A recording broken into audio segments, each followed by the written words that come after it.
Welcome back to Healthy Aging with Nutrition. There are foods that many seniors with diabetes still eat regularly, believing they're helping their health. But in reality, some of these so-called healthy choices could be silently doing more harm than good. That's why in this video, I'll walk you through 5 protein foods to avoid if you're a senior managing type 2 diabetes. I'll also show you what to eat instead, so you can protect your health without giving up on protein. These aren't rare or exotic items, they're everyday foods you'll find in your fridge or pantry right now. At first glance, they may seem completely harmless. But new research says otherwise. Studies from top institutions like Harvard Health and the American Diabetes Association have issued warnings. They found that certain high-protein foods can worsen blood sugar control, especially in adults over 60. Before we dive in, please like this video and subscribe to Healthy Aging with Nutrition. We'll share more science-backed tips to help you manage diabetes and control blood sugar levels effectively. Let's begin with the first protein food on the list. It might seem harmless at first, but it could be quietly working against your health in ways you'd never expect. Number 1. Processed meats, ham, bacon, sausage, and deli meats.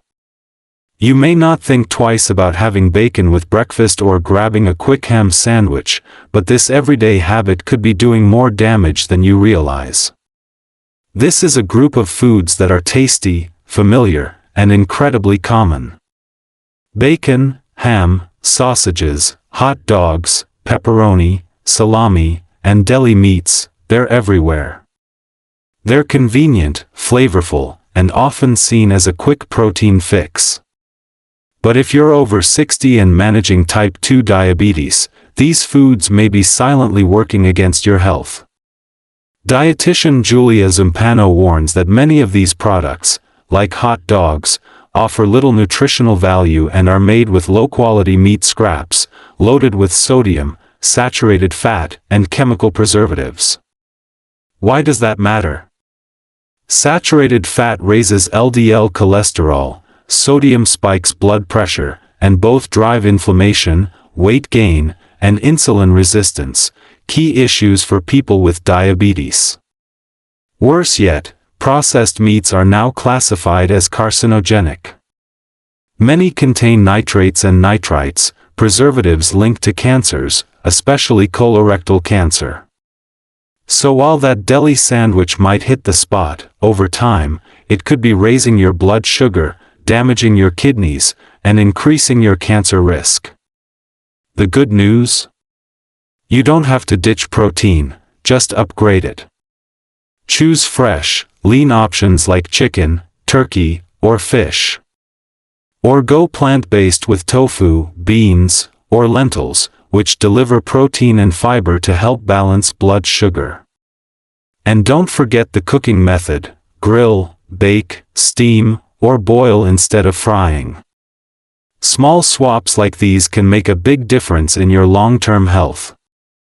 Number 2. Fatty cuts of grain-fed red meat, beef, pork, and lamb.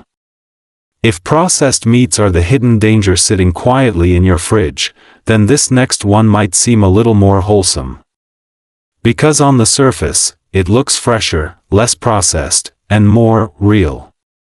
But here's the catch: not all fresh-looking meats are created equal. Let's take a closer look at fatty cuts of red meat, especially from grain-fed animals. Think juicy beef steaks, pork chops, or lamb shanks with plenty of marbling. At first glance, they may appear to be a better choice than bacon or sausage. After all, they're not smoked, cured, or loaded with preservatives. But don't be fooled, these meats bring along their own set of serious health concerns, especially for older adults managing blood sugar, heart health, or weight. As dietitian Julia Zumpano puts it, grain-fed red meat is my least favorite source of protein due to its high saturated fat content and impact on the environment. So why does that matter? When animals are raised on grain-heavy diets, their meat becomes higher in saturated fat and lower in omega-3s, the heart-healthy fats our bodies need more of, not less. And here's the real problem. Consuming too much saturated fat over time can raise LDL cholesterol, increase inflammation, and make it harder for your body to manage blood sugar. This is especially concerning for anyone living with diabetes. But that's not the end of the story. Studies have shown that diets rich in red meat, particularly grain-fed and fatty cuts, are linked to a greater risk of heart attacks and strokes. Moreover, according to the World Health Organization, red meat is now classified as a probable carcinogen, meaning it's associated with a higher risk of certain cancers, including colorectal cancer. If you enjoy the occasional steak or roast, choose smart, go for leaner cuts, and better yet, look for grass-fed. Because grass-fed meats are lower in saturated fat and contain up to 50% more omega-3s. That means they're easier on your heart, your brain, and your blood sugar. You can look for grass-fed beef, such as sirloin, tenderloin, flank steak, or even lean ground beef for making burgers or meatballs. These small switches don't take away the enjoyment of eating, they just make sure your body isn't paying a hidden price afterward. Alright, let's keep going because the next protein food might surprise you even more. It's rich, creamy, comforting, and probably sitting in your fridge right now. But if you're not careful, it could be quietly contributing to weight gain, insulin resistance, and heart risk. Number 3, full-fat dairy, cheddar, whole milk, and creamy yogurt. Be honest, are you a cheese lover? How often do you find yourself reaching for something creamy, cheesy, or milky, without even thinking about it? Let me know in the comments what your go-to dairy fix is. I'm genuinely curious what sneaks into your meals the most. As for me, I'm a cheese addict. I can't resist melted cheese on my pizza or a cheesy quesadilla. But one day, I realized that too much cheese wasn't great for my health, especially when I started feeling sluggish and struggling to maintain my energy. That made me rethink my eating habits and be more mindful about indulging in my favorite cheesy foods. To be fair, dairy can be a good source of protein. 1 ounce of cheddar cheese gives you about 7 grams of protein, while a cup of milk provides 8 grams. Even yogurt, depending on the type, can range from 9 to 17 grams of protein per serving. But here's the part we often forget. With that protein comes a heavy dose of saturated fat. For example, a single ounce of cheddar cheese packs in 6 grams of saturated fat. According to the 2020 to 2025 dietary guidelines for Americans, the recommended limit for saturated fat is about 10% of your daily calories, or roughly 22 grams per day for the average adult. But here's the surprise. Just a few small servings of full-fat dairy can get you dangerously close to that limit, often before lunch. Cheese, whole milk, and creamy yogurts might look innocent in size, but they're calorie-dense and fat-rich. And when those saturated fat grams pile up across meals, so do the risks: weight gain, insulin resistance, high cholesterol, and an increased risk of heart disease and certain cancers, all of which are already more common in people living with type 2 diabetes. And here's the tricky part: these foods often sneak into your meals without you realizing it. A slice of cheese here, a splash of milk there, a creamy dollop stirred into your soup or mashed potatoes. It doesn't take much before you've already hit, or passed, your saturated fat limit. And it's not even noon. So instead of thinking about what to remove, think about what to limit, and how much of it is quietly showing up on your plate. Pay close attention to product labels. 1. Choose dairy with less than 3 grams of saturated fat per serving. 2. Aim to keep cheese portions under 1 ounce per day. 3. Check your yogurt for added sugars and total fat, especially in flavored varieties. I started switching to lower-fat dairy options and limiting my cheese intake to just a small sprinkle on dishes. I even found that substituting some of my dairy cravings with plant-based alternatives, like almond milk or coconut yogurt, has made a huge difference in how I feel, especially when it comes to maintaining my energy throughout the day. I no longer feel sluggish or drained by mid-afternoon, while full-fat dairy tends to sneak in quietly. The next one marches right in, wearing a health halo. You've seen them on shelves, maybe even in your pantry right now, those shiny protein bars and bottled shakes that promise energy, muscle support, and blood sugar balance. But are they as healthy as they claim to be? Let's move on to protein food number 4 and uncover what's hiding inside those convenient packages. Number 4. Protein bars and shakes. Are they really helping? High-protein snacks and drinks promise energy, strength, and nutrition in one easy bite or sip. For busy days or quick meals, they feel like a smarter choice than chips or candy. Plus, if you're over 60 and trying to stay strong or manage your weight, the idea of grabbing a bar that says 20 grams of protein on the front sounds like a win, right? Well, not so fast. Just because it says protein doesn't mean it's automatically good for you, especially if you're living with diabetes. According to experts like Dr. Annie Moore from the University of Colorado School of Medicine, protein bars and shakes are no match for whole foods. In her words, "I've never seen a bar that I thought was better than real food." And she has a point. While these products can help in a pinch, many of them are highly processed and loaded with ingredients your body doesn't need. Some bars have more sugar than a candy bar.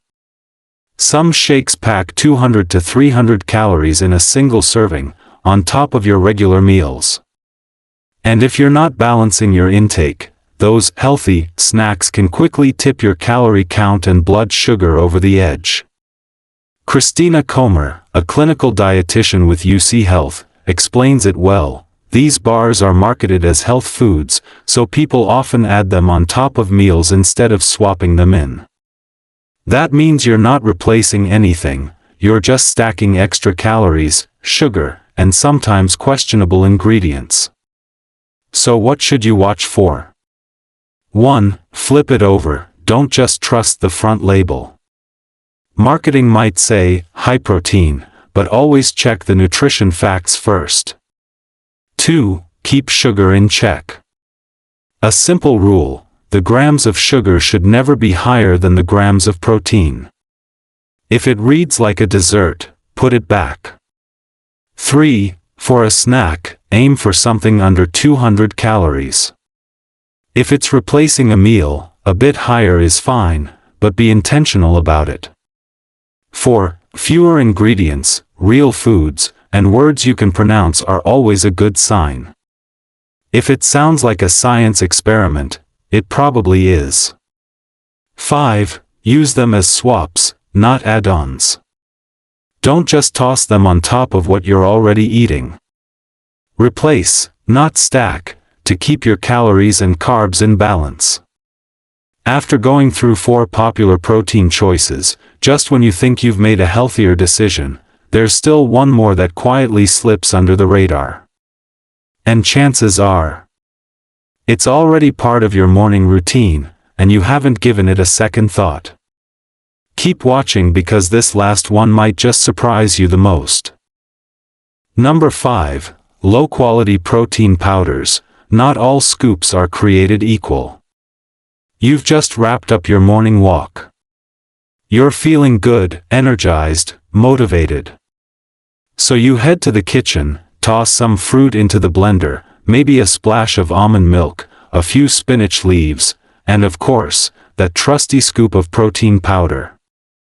You hit blend, take a sip, and think, this has to be healthy, right?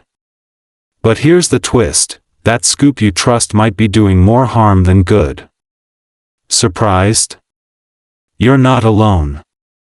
While protein powders are often sold as clean, muscle-building fuel, not all of them live up to the promise. Flip over the label, and you'll find that some are packed with added sugars, artificial sweeteners, preservatives, and fillers you probably wouldn't want in your morning meal.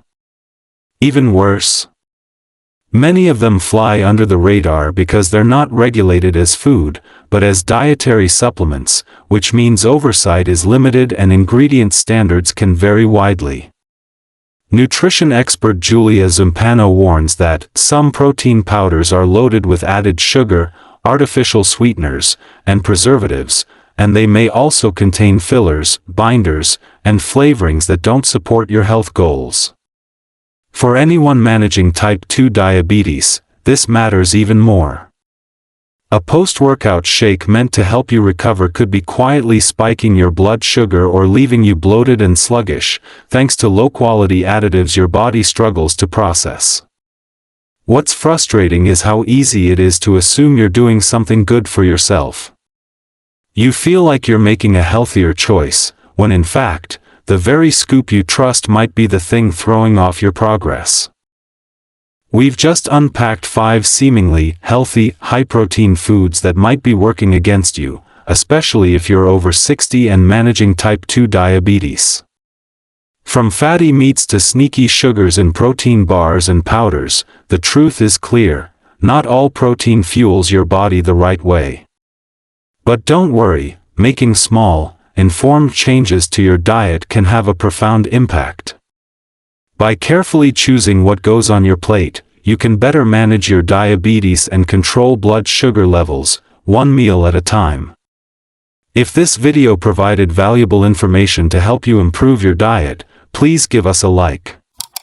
Follow the channel to stay updated with new videos and receive tips that will help you better regulate your blood sugar and support diabetes management.